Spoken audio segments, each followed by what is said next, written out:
Sure. Here we are, another HPF, High Performance Father episode with our special guest, our energy coach, Ken LaVanda. Ken, welcome, mate. Thanks for joining us again. Welcome, Al, and welcome to everyone. Yes, what an amazing episode we have here. What I wanted to do is really dive into the nuts and bolts of Ken's life, his achievements, what he's done, and an incredibly humble man. So whilst he might downplay some of his ridiculous and unbelievable achievements, it's important that we peel the layers back a little bit. And for this man who's the epitome of standing up as a high-performance father and a real leader in society through his body, his physiology, his mindset, his value, the service he adds to the world, the family man that he is, I think it's critical for a lot of you guys to get a better understanding of where this very, very valuable knowledge, information, and experience above all else, which is the most important thing, has come from with these episodes. So haven't come up with a title yet. I might just title it The 50-Year-Old Jacked Warrior, but maybe that's you're a very humble man. But no, Ken, mate, it's awesome to have you on again. I really love these sessions. I enjoy the individual podcasts I do, but I'm always learning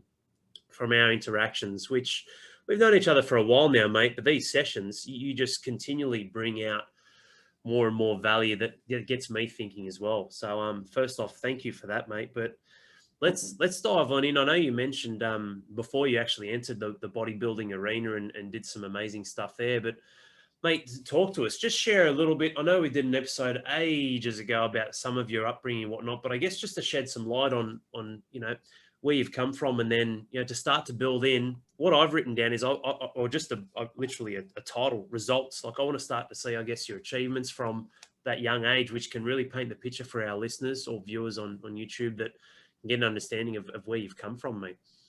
Yeah, no, thanks, Al. It's been a pretty interesting journey. There's been a few, I suppose, detours, as everyone would have detours in their life.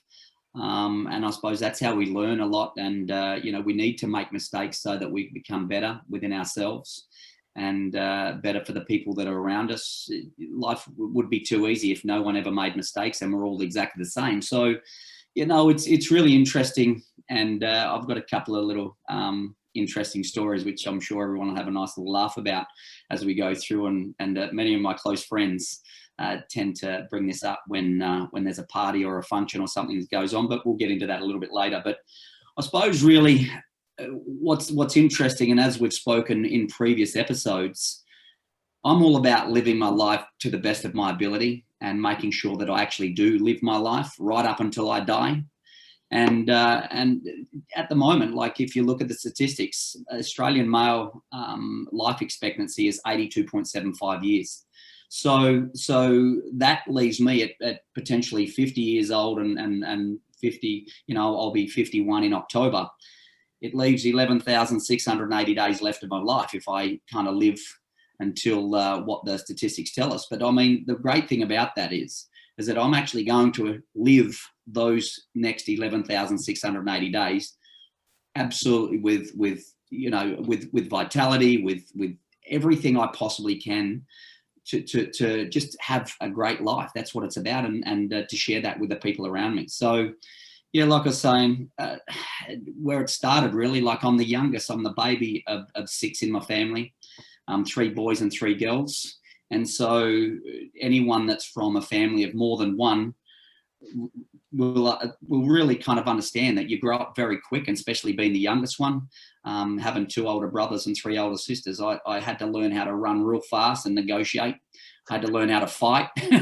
I was always getting the hand-me-downs and things like that. So, and growing up in the country, and you think about it, 50 years ago, there wasn't a lot of money around. We ate the food that we grew. It was local. It was the food that was kind of available to us there and then. There was very little takeaway, very little genetically modified food. So kind of, in a way, growing up in the country, it was very, very good for me. I wasn't exposed to too many toxic chemicals, although, there are a few people that might kind of think otherwise, especially growing up in Broken Hill, where the miners out there, and throughout the years growing up, and a lot of my friends that were working in the mines, they used to get a lead bonus every payday, every 2 weeks, like going back 30, 40 years ago, they'd get $270. So think about the value of that $270 35 to 40 years ago or 30 years ago, to $270 a week for lead bonus. Why? Because of the heavy metals or the heavy lead toxicity out in Broken Hill. So it was something like 500 times higher than the average person. So in that situation, that could have detrimental effects through my biology, my bio-individuality. So really, in a way, maybe growing up in the country, being near a mining town wasn't a great idea, or it could have been. But I suppose as time went on,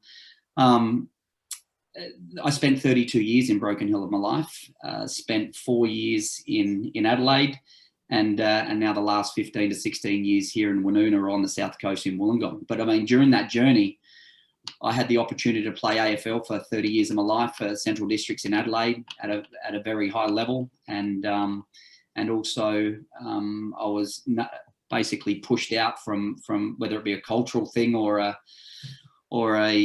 whatever it was, from potentially making the rookie list on the Adelaide Crows. At 16 to 17 years old, I was playing football 3 days a week for school, for a countryside, but also in Adelaide. But then things kind of change as Sorry, Ken. Sorry, mate. Sorry, yeah. So Adelaide Crows tryouts 16.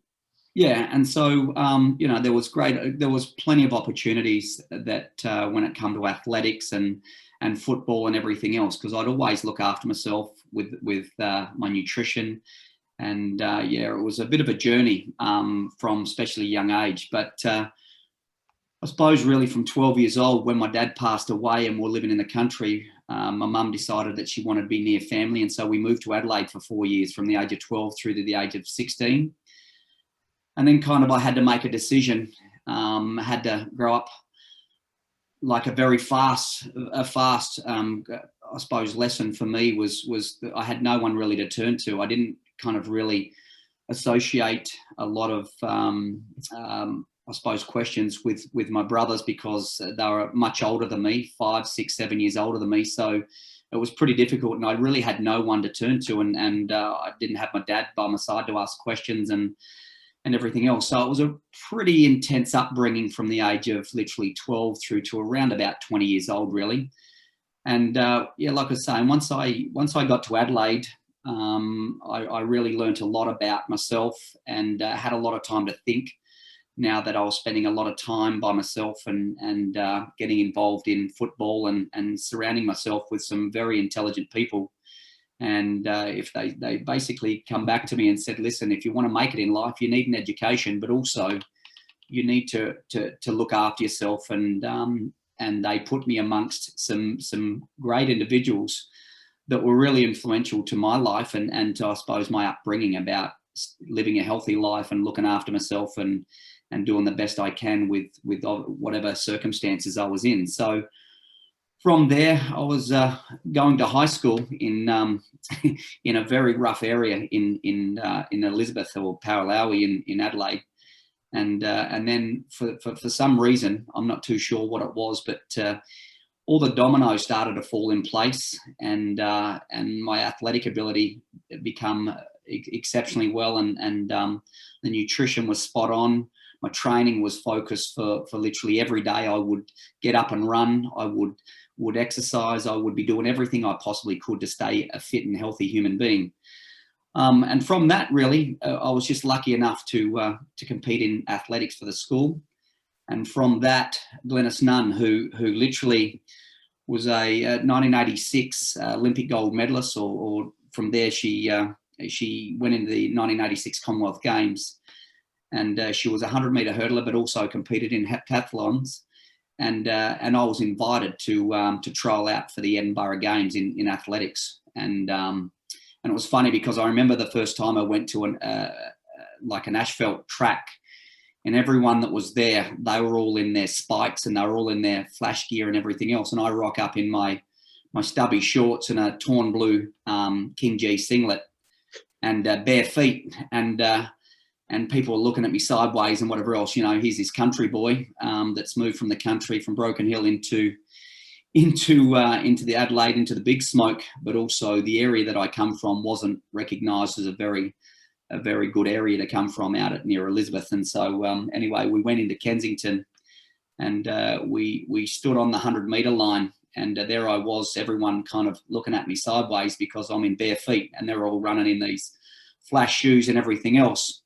And the gun went off, and there was about 7 of us at the starting at the 100-metre mark, and I crossed the line about 1.5 to 2 seconds quicker than anyone else. And so then all of a sudden, everyone wanted to talk to me. Everyone wanted to know what my secret was and whatever else. And there was no secrets. It was just real about, knowing where you wanted to go in life and what you wanted to do, and kind of that direction and that motivation, not having my dad and realizing that everyone around me had people that they could lean on, had people that they could ask questions, they had direction. And literally I just had to make my own mind up to be successful in life and to try and do the best I possibly could with whatever I had at that time. And we had no money. We kind of, we lived in a housing commission when we went across to Adelaide.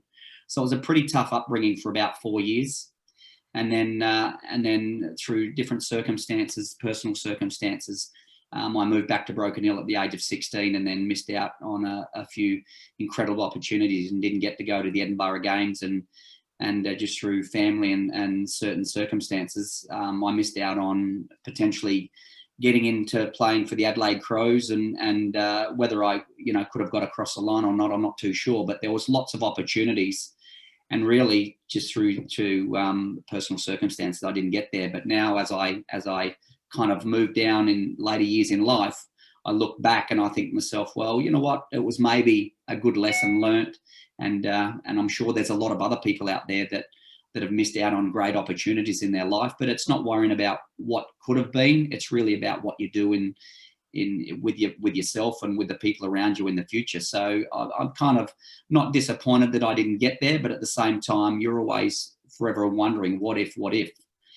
But to kind of move on from that story a little bit, playing AFL in Broken Hill, and then from about the age of 30 to 31, I decided that I'd had enough. After a while, when you do so many things for a certain amount of time, you get bored with that.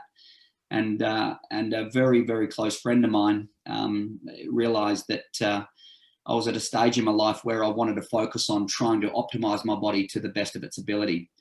I'd always looked after myself, but really I thought I turned to bodybuilding, and I wanted to go in, obviously, a bodybuilding comp because of a lot of people that I'd spoken to that were trying to look after their body and trying to, gain a little bit of muscle and trying to stay lean and optimize their body composition. I realized that this was something that, let's see what the body can actually do. And let's kind of challenge. I wanted to challenge myself to see how far I could actually take this and see whether I could reach a pinnacle in my life and maybe get to the natural Olympia in bodybuilding. So I decided to jump into that. And in the first year I competed, and I kind of dedicated a whole 12 months where I measured every bit of food. I exercised 6 days a week out of 7. I looked at meditation. I looked at breathing. I looked at doing everything I possibly could do. And I did my own research and done it all myself, and jumped in and thought, if I'm going to go places, well, I have to do it myself because there's nobody really around that I can lean on or ask questions. And so what happened was I competed in the South Australian titles. I won the novice South Australian titles, and I won the novice Australian titles. And that kind of gave me a little bit of motivation then to go on and win a couple of other South Australian titles, New South Wales titles, and then decided to compete in the Natural Olympia. And I finished in the top 3 in the world in I suppose, in natural bodybuilding. And every time I went on the stage, I'd always put my hand up and ask to be drug tested, because it was all about being a natural bodybuilder to make sure that there's a lot of different kind of organisations and whatever else there that don't drug test, don't do anything. So I kind of hold my hand up high and promote myself to be, at the best of my ability and the best knowledge that I have, to be kind of in the top 3 in the world in natural bodybuilding. And one interesting story along the way with that was really a very close friend of mine who's not with us now, who passed away from a brain tumor, and he went in and he had 2 brain tumors, and he died several years after, and he was only young, 40 years old. And the first competition I'd won in the South Australian and the novice Australian bodybuilding, he he dobbed me in. There was a new TV show coming up. It was one of the first TV shows about TV reality shows, and it was about not the manpower bodybuilding or manpower. It was about the strips, men that go on stage and kind of revealing their body, but obviously not naked. It's not the full Monty, yeah. And so from that, he dobbed me in and enlisted me into trialing out for the new Strip Search. It was called, not Manpower, and anyway, so I wasn't confident and I wasn't comfortable to go in and trial out, but there was 400 interviews that the whole kind of movie scene that went around Australia and interviewed 400 guys around Australia, and they come down to their final 20, and I made the final 20, and they flew a whole film crew out to Broken Hill, and then it was actually quite funny. I had a few mates at home, and it was quite staged and whatever else, and to kind of cut the chase a little bit. There they were setting everything up with the cameras inside the house, and this is Broken Hill, yeah. Like this is like right out in the middle of nowhere. They'd sectioned off streets. I had film crews coming into my house and whatever else, and everyone's like, "Shit, what's going on?" I had to sign confidentiality agreements that because obviously it's a TV show. I suppose it's a bit like Big Brother and all these other TV shows that you're not allowed to reveal who kind of makes it until the end. And so here I am outside, they're filming me. I've got the barbecue going, a few mates out there. I've gone and bought myself a $25 shirt. I look pretty snazzy with this ripped it off my shit while I'm doing a dance and whatever else. And it landed on the barbecue. The shirt caught fire. We're cooking frozen sausages. So it was quite staged, but hey, listen, at the end of the day, I made the final cut, in which was the TV show called Strip Search. So then from that, over about 3 or 4 months or 6 months, they flew 20 of us from wherever we were into Sydney. There was New Idea TV Week and everything else, kind of trying to get us to find out what the information was and what we were doing there and everything else. As we'd come into the Sydney airport, it was like film crews, and it was a celebrity status. It was like crazy. Here's this country boy kind of, in this crazy situation where they brought us in from everywhere and all this film crews and everything else. And it was quite an interesting journey. And then I suppose the kind of finish off with this journey, it was, they had the opening, they were eliminating people as we went, and there was only like 11 people that made the final cut. And because of where I was at literally only months beforehand with kind of competing in bodybuilding and my body fat percentage, I was quite lean or extremely lean, and in the best shape of my life, to be honest with you, from a body composition point of view, but also athletic ability and everything else. Like I was in my prime at 31 years old. It was amazing. And so, and when they brought these 20 people in from around Australia, I was the oldest. I was like the old buck in the crew, and everyone's kind of going, hey, listen, like, what are you doing? Like, how did you get so lean? How did you get in such good in such good condition? And so there I was coaching the other 19 guys whilst they were doing filming and all this stuff. And it was actually amazing. But that's one story that I can kind of, I suppose, I don't know whether to be proud of or to be disappointed with, because it's every time people kind of, or I go out with a group of friends and say, hey, Kenny, you're like, what about when you're a stripper? And I said, hey, listen, I was never a stripper. Yeah. Like it was never ever that. It was like, I made the TV show and I was on about 6 or 7 of the TV kind of shows that they made. Yeah. I don't know whether it's available now. I'm sure it was ancient, because I'm like, that was 19 years ago now, 18 years ago. I'll be typing it into a search engine, mate. Yeah, no, it was an interesting journey in that part of my life. But from then I met my wife, not from the strip show, trust me, yeah, or from that movie show. I'd met her and decided that traveling Australia, then traveling the world as a dancer, getting down into a G-string wasn't kind of the right journey for my future in my life. So yeah, that's incredible, Ken. Jeez, mate, I'll tell you what, it's really funny how you blast across decades of life experience, not like it's nothing, but just casually in your stride. That's unbelievable. even to have all of these young blokes wanting you to coach and mentor them because of the physical shape you're in. And I guess all the way back, I mean, what a piece you've just shared then, all the way back from winning barefoot running races at high levels to diving into bodybuilding and then being top 3 in the world for natural, which I'm not a skeptic, but I'm always cautious of what the term natural means, right? And someone could say, oh yeah, I'm not on steroids. It's like, yeah, maybe you're not, but what else are you doing or taking that's obviously superficially enhancing the body? And that's awesome to hear you say and promote how much you used to put your hand up. That was like me when I played rugby league. Like I never had any issues with drug testing at all. Any time that ASADA would come out, it's like, okay, is what it is. But then we'd see the odd footy player here or there run and jump over the fence and run off in his car, which is quite funny. Won't name any names, but obviously with ASADA, there's party drugs too. It definitely wasn't. I don't believe that was performance enhancing. Some of those guys who tried to, I guess, steer clear of the system, but that's massive, mate. Like for me, I guess when I write results and then I look at, or when I see results and I look at the mindset behind it and how and why. How? Like where did this come from? I mean, I know it seems like there's a lot of resourcefulness that you had to implement from being one of 6, from losing your father early, from a lot of different changes in environment, from a lot of different hurdles in others' perceptions of you in competitive arenas or sports to the country.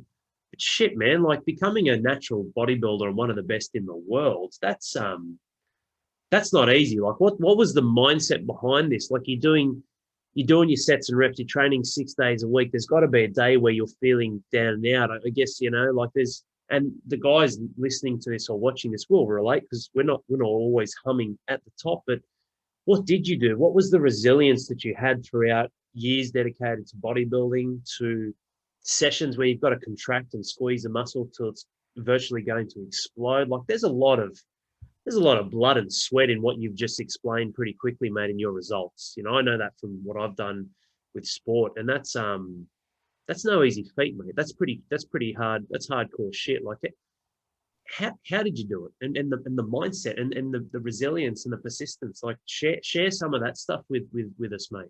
Yeah, one of the things I suppose what changed my whole thought process, and it's kind of hard to believe this, that the main thing for me was really when my dad passed away when I was 12 years old. That was one of the big things that really changed my perspective on life, I believe. The reason for that being is that I was around a lot of people kind of from the age of 12 through to 16. Growing up in Adelaide for 4 years of my life, it was a completely different environment. Going from the country where I didn't have a lot of interaction with people, and then moving into Adelaide and in a kind of lower socioeconomic kind of society in where like Elizabeth and around that area was a really, really tough life change for me. And because I didn't have a lot of stability around me when I kind of moved from from those 4 years growing up in Adelaide, it was a very difficult transition part of my life. Very difficult because I had to make decisions for myself. Like at 12 years old, I don't listen. Like I look at my daughter who's 13 now, and I look at my son who's 10, almost 11. And I think one of the big things for me was having to think about things before I reacted. Knowing that when there was things put in front of me, whether it be the right or the wrong thing, I remember my dad telling me when I was young, growing from and remembering back as far as when I was 7, 8, 9, 10, 11 years old, when my dad was around, the one thing that will always stick in my mind is that he said, listen, son, you've got to do an honest day's work for an honest day's pay. And so some of those little things that you kind of, they stick in your mind. And so when my dad was no longer there was many other things that he'd said to me along the way. We used to go fishing every 2 or 3 weekends out in Broken Hill. We used to head down to Menindee Lakes. But I mean, there was a lot of things there that literally didn't didn't really sink in at the time. But when all of a sudden I had all this time in the world from the age of 13, 14, 15, 16, then you had to sit down and I had a lot of time to kind of shed tears and think about, what am I going to do with my life? How am I going to cope with different things? And there was a lot of times where I was home by myself. I'd go to school.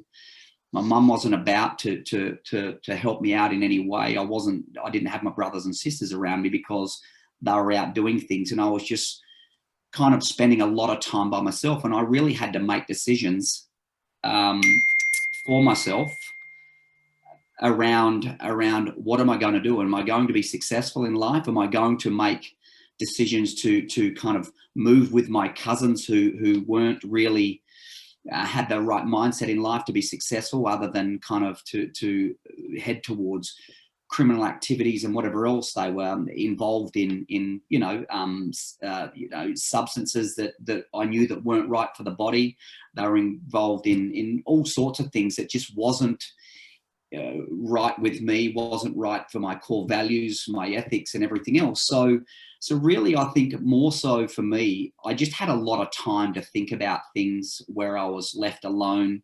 And again, like I had a lot of emotional build up because I hadn't dealt with the loss of my father and many other things. And I think we all have the ability to be sitting on the fence, and which way we fall or which way people can kind of give us direction if we're there and we've got some people there or someone there to kind of lean on a little and give us some direction, then you have to actually make the decision yourself. You have to actually realize that whatever decision you make, you have to live with. And so in the end, for whatever reason, my ability to focus, my ability to stay strong, my ability to succeed in life was just my internal focus. I can't really put it down to any one thing, but all I knew that my internal churning and the loss of my dad and everything else really created I don't know, maybe a fire in my belly that then made me realize that I don't want to see my family, whenever I decide to grow up, and if I have a family, I don't want to see them grow up without a father or without a mother or with severe loss around them, because it was just too difficult for me. And I just didn't really understand how to deal with it. And hence many years down the track, as I've spoken in a previous podcast, I've never chosen to go to drugs. I've never chosen to go to alcohol.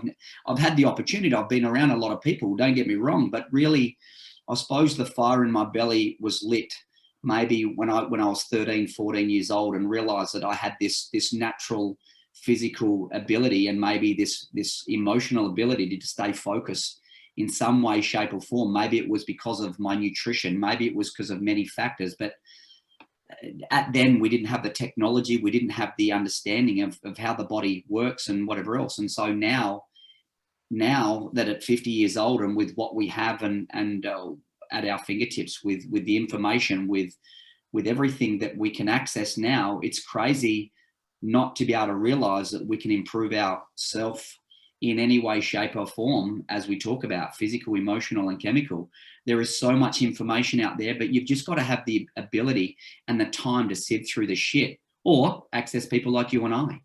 It's really a difficult journey for everyone. It's never an easy ride. I talk about it. Life is one big roller coaster, and you hopefully get off when the roller coaster's at the bottom of the big, the big hoop or whatever it is. You don't want to get off at the top, because then there's lots of consequences. There's lots of emotional stuff that we all have, but how we deal with it really comes down to the individual person. And that's why I suppose I really haven't answered the question completely as clear as I would like to have, because there is a lot of stuff going in my life. Like I just don't understand how I can pinpoint or can tap onto anything.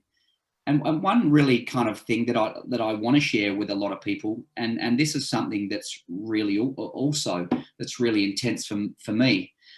Growing up in the country and growing up when my like at 50 years ago, 40 years ago, 30 years ago, like when we talk about the gay community and stuff like that, like I deal with the gay community every day, every week. I train people and I don't judge anyone I'm just there to help people. That's my legacy. This is what I'm all about.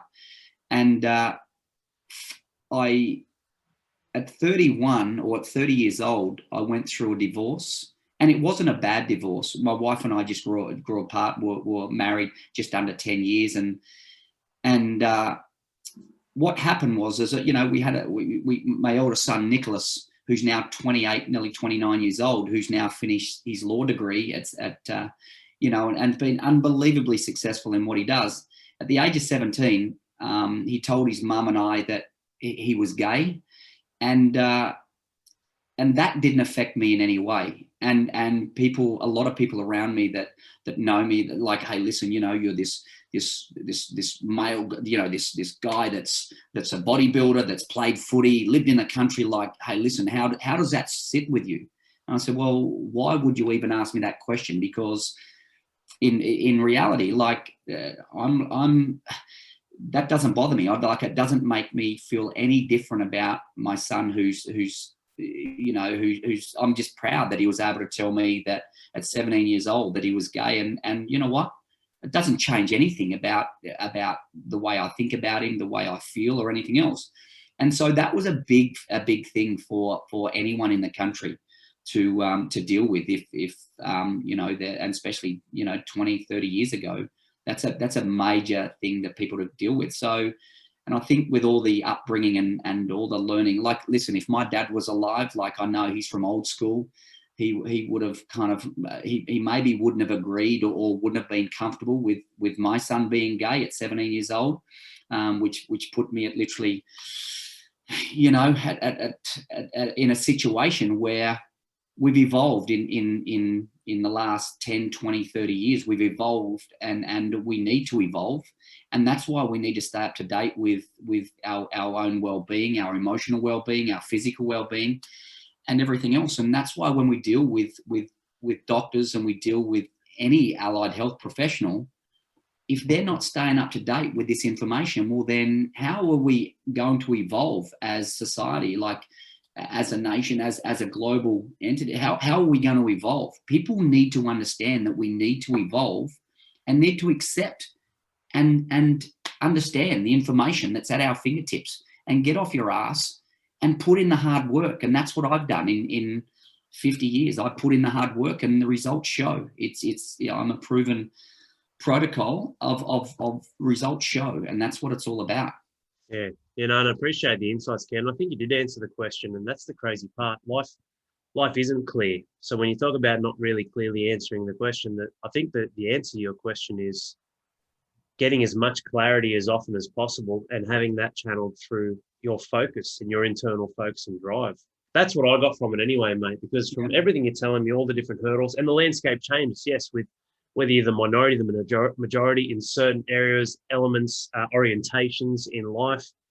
This is life, where there are different moving parts and different landscapes that you and I do not control, but what you can control is what's inside of you, and what are you going to do about it? So well done, mate, and big credit to you, because yeah, some of the old guard and the old school would be that way inclined, where there'd be resistance, just like some of the extremes on the other end are trying to shove it down everyone's throat as well. So it's quite an interesting dynamic to find ourselves in a world where really, why don't we just focus on what we can control? And that's my biggest takeaway from what you share with me. I mean, the bodybuilding, you know that, you've done it. Your element of focus and getting clarity around where you're going, why, and why that's important to you, is the pinnacle to anyone's success. So those fathers listening to this, it's interesting that the philosophy behind your bodybuilding journey, your athletic journey, your transition into now helping, well, countless people, you know, as a real professional industry that continually evolves and grows and changes himself, is a really inspiring one. It's actually intertwined with life as a man, as a father, as a member of community, as a leader, because it goes hand in hand, mate. And that doesn't mean you guys listening to watch this need to be like the picture I posted last week of Ken up on stage. Mate, I got a few comments from that, a few personal messages, and like, yeah, that's my trainer. But you know, it's awesome, but it is definitely linked. And that doesn't mean, I don't believe how you do one thing is how you do everything. I'm very relaxed, laid back at times in certain areas of my life, Ken. I'm very submissive, even to my wife in certain areas. Absolutely. You want the floor, that's yours. You take it. You take reign over this area. That's your domain, Corinne. That's your field of excellence. You dominate that. And then at other times, mate, you won't move me an inch from a certain position. So I think it's important, though, as an overruling principle, what you shared, mate, is definitely a valuable life lesson, because no one was there to either guide or steer you. And that's nothing against your family or circumstances, but when you're forced or you have the opportunity to be resourceful and find your path, whilst it leads to a lot of, or it comes from a lot of breakdowns, Ken, I believe a lot of the breakthroughs come. My breakdowns in sport, in injuries, in my marriage, in business, all of those breakdowns actually led to breakthroughs, and from which I became better. And I'm sure you'll agree, mate, from all your different careers, even the short-lived one of strip search, but we'll save that one for another day. But it's incredible. I think the big thing is what you said, and I'm living and breathing it now. The opportunities that come when you continually explore yourself and improve. Like, I didn't wake up one day, mate, when Stella, my firstborn, was born, and gone, okay, we're gonna start something called High Performance Father. Like, it found me, and that sounds really weird, and it sounds like I didn't have any control, but it's such an intuition that you have where you put the feelers out to consistently seek growth, and universe, life, it finds you, man. And if you disagree, if you don't listen to your gut, it will push you into the lesson you need to learn. And that can be heartbreaking at times, especially if you don't pay attention to yourself. And I guess I love to, as we start to wrap this up, peel into or roll into, obviously, where that took you from that bodybuilding era into your late 30s and 40s to you serving people, and then ultimately in today's world, optimal health, everything that's going on with the world at the moment, all the shit going on, and what to know, what to understand, and how to apply it to you. Yeah, mate, it's funny because, again, and what you tap on or touch on there is our current situation with what we're dealing with and lockdowns and whatever else. And it's a tough situation for a lot of people because people are affected, businesses, their potential to earn income and things like that. So we are moving into areas that people aren't comfortable with. Like I listen, myself, I like routine. I like having that routine. I like to be able to kind of get up in the morning. I like to be able to do my training. I like to be able to get through my routine that I put in place. I like to kind of do my breathing techniques and my breathing work of a morning. I like to be able to go through that. But once there's a speed hump or whatever within that routine, then it creates a little bit of anxiousness. It creates a little bit of anxiety. It kind of, myself, like I'm a very big believer in, once you've got routine, you need to kind of create habit, and then from there, then kind of branch off of that. Once you've successfully, I suppose, achieved your goal in whatever you're trying to do. And so I think, like, the traditional medical definition of health is the absence of disease. And like, when I talk about kind of how do we optimize one's health, or how do we optimize anyone's performance, it's really about looking at who's got any pre-existing conditions, and we have to go in search for any pre-existing conditions. And that's where we break into the physical side of things. Is your body composition optimal, or are you carrying an extra 5 or 10 kilos? Do you have an injury? So is it coming from the physical point of view?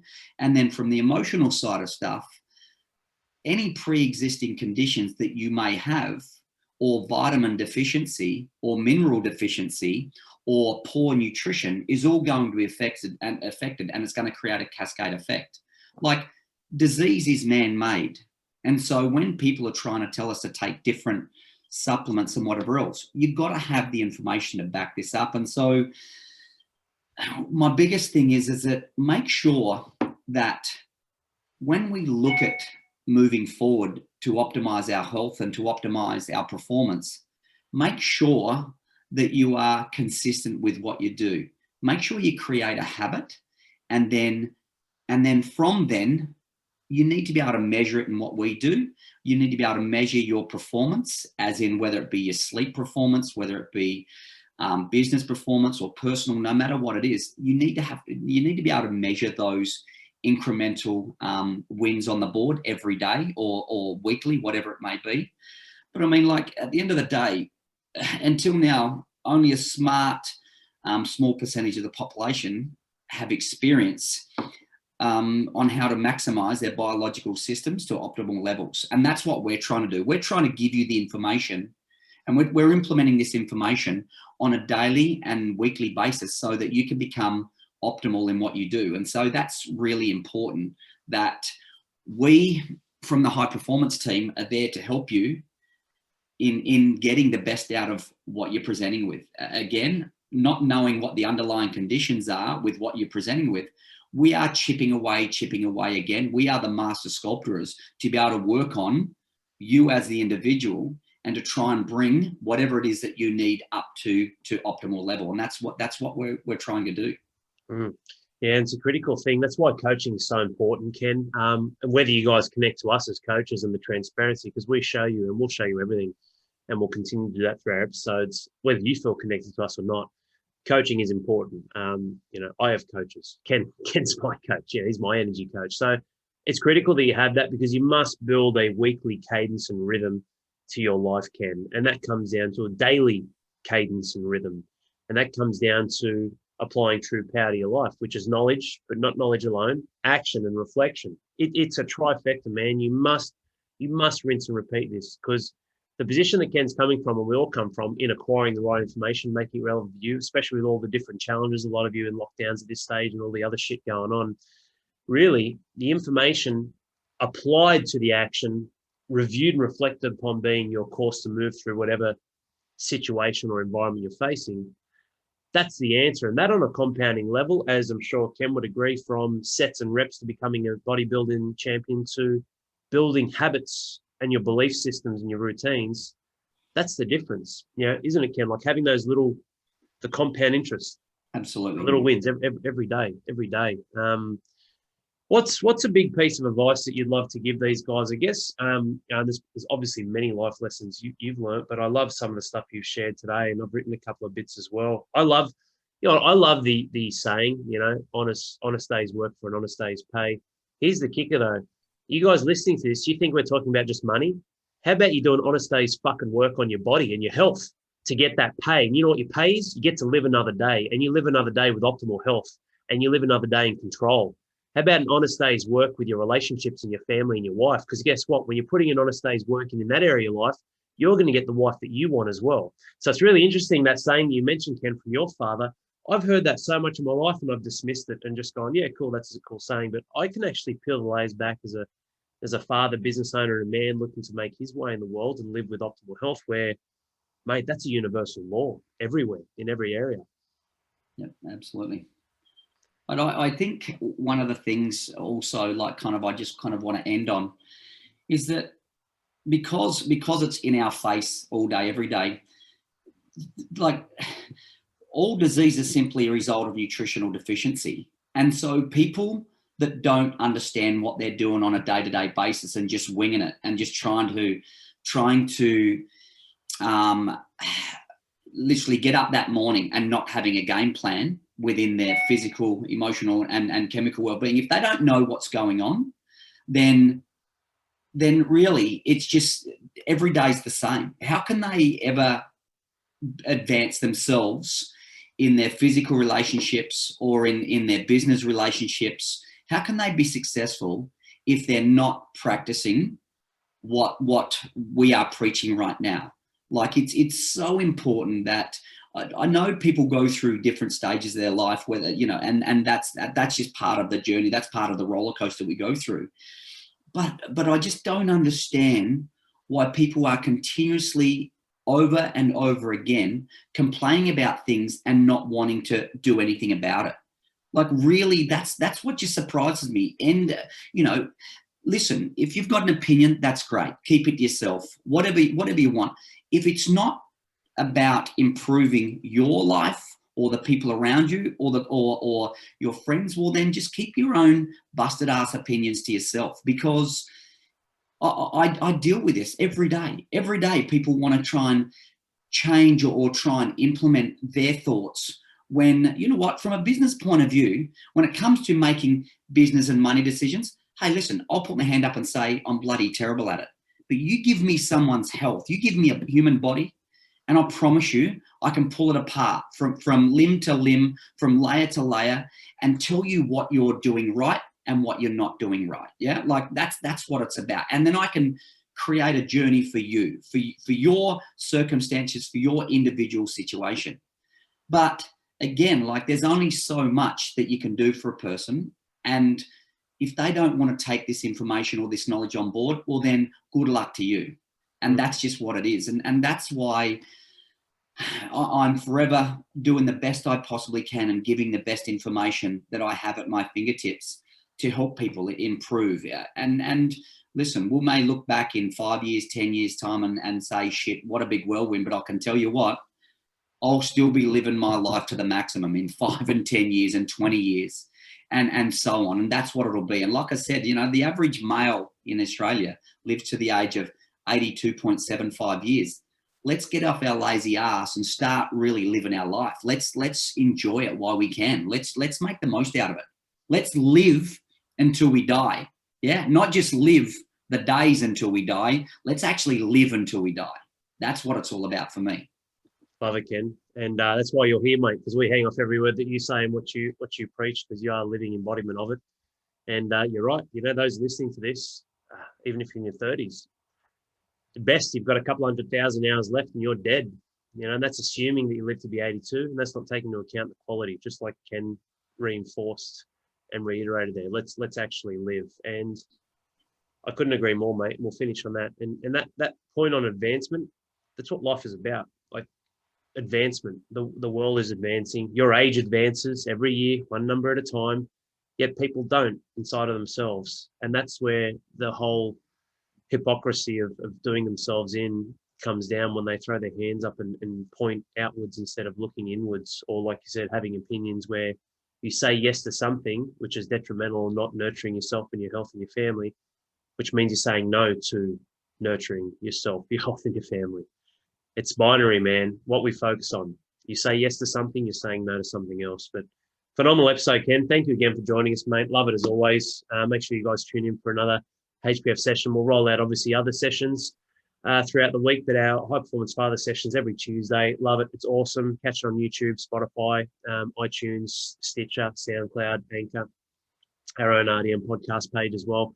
It's awesome. And just for those of you guys, just to finish on this, you're hearing those pings and those noises and those notifications in the background. That is, yes, confirming your thoughts. That is Strip Search, the equivalent of Manpower, getting back in touch with Ken. They want him to make a comeback and come out of retirement. That's why it's pinged about 8 fucking times. But they caught wind of this session, mate. They're listening. I know they're on. I'm ready to slide down the fireman's pole. Come back. You legend. Thanks again, mate. Thanks, guys, for tuning in, and we'll see you again soon.